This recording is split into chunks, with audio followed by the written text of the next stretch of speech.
fascinating? There's a reason why God spoke through Moses to tell the community of faith that they needed to make sure they kept a focus on enjoying a vital relationship with God. And I think it's relevant in our culture today. Let me read the next couple of verses after Deuteronomy chapter 6 and verse 4.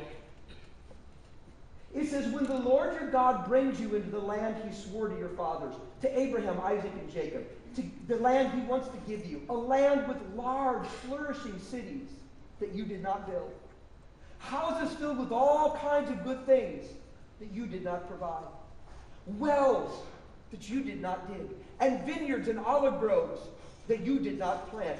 Then when you eat and are satisfied, be careful that you do not forget the Lord your God, who brought you out of Egypt and out of the land of slavery.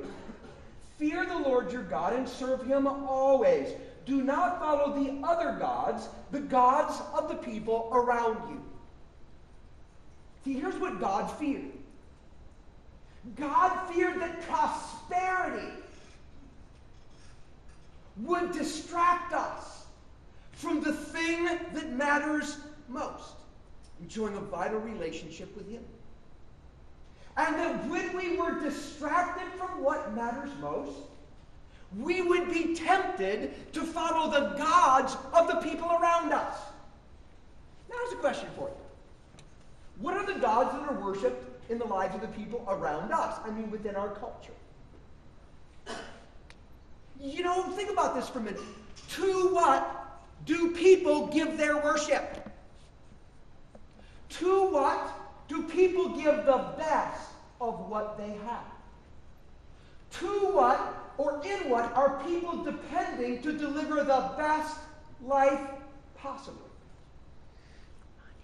What are people pursuing with a passion because their faith is that this thing will make their lives good? Because that's what worship is all about. Well, there's a number of gods in our culture, aren't there? Could money be a god in our culture that people worship? Just a thought? How about career? Climbing the corporate ladder. How about power? Like political power. How about education? After all, the more you know, the better chance you have of achieving heaven on earth, otherwise known as the American dream. How about sports? Anybody in our culture worship sports? Get all passionate about them, matters most, their live, rises and falls, or whatever their team does. In Michigan, that means mostly we fall. But anyway, you get the point.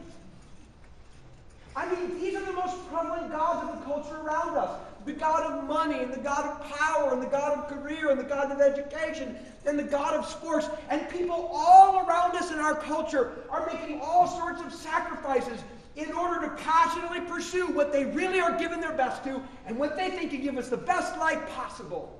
And here's what's fascinating. How many Christians are just following right along? How many Christians follow right along?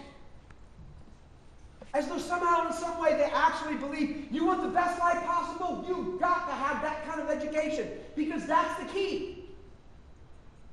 You've got to get this kind of job and have that kind of career, because that's the key. You've got to be able to live in this kind of neighborhood, because that's the key.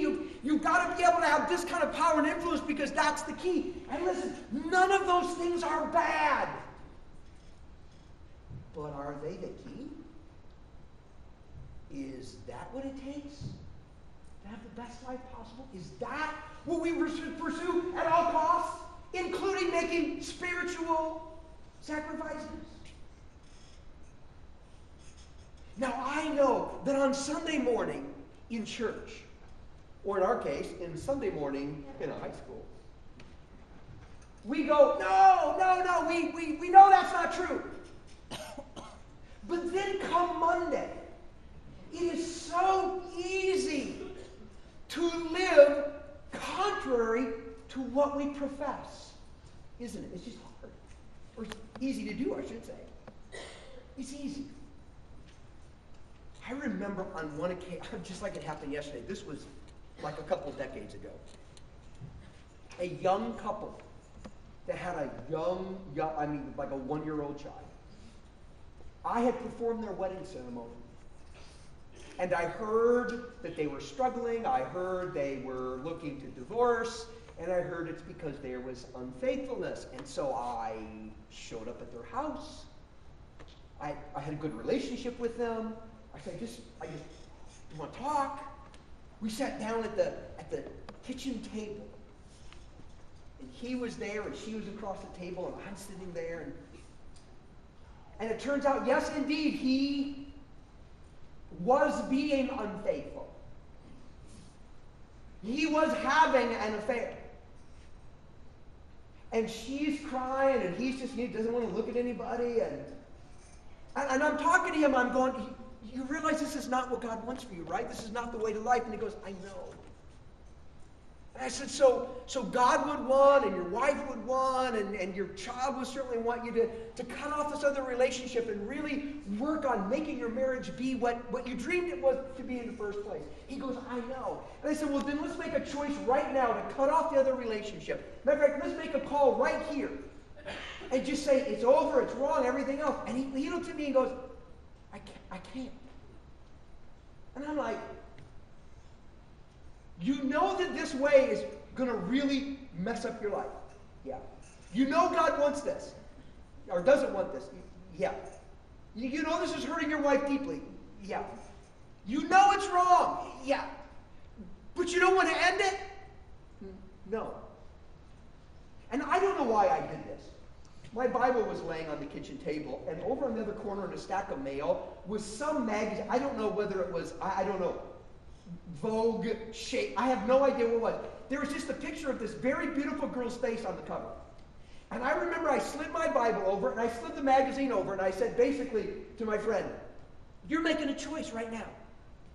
And your choice is to do what you know God wants and what you know is right. Or to reject that and to pick this other girl, this other relationship, and everything that comes with it. And I said, so really, which are you going to choose? And he looked at my Bible, and he looked at the magazine, he looked at my Bible, he looked at the magazine, and then, I can't believe this happened. He grabbed the magazine and pulled it over himself, and he said, I guess I choose this.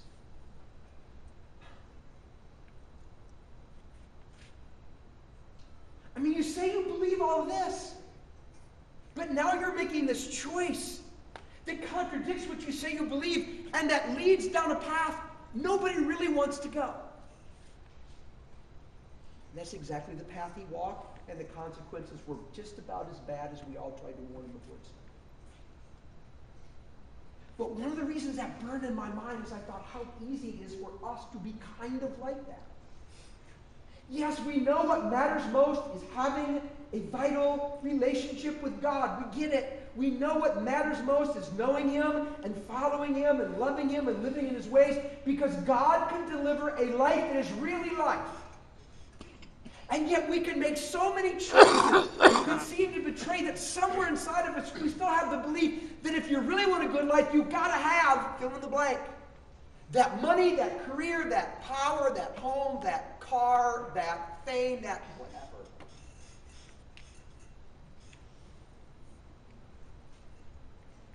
That's what matters most. And in the prosperity of our culture, it's so easy to forget that and to latch onto the things everybody else is clamoring after in order to try to have a good life. And if we don't focus on that, and if somehow our kids don't find a way to embrace that, then they can live a very nice, but very wasted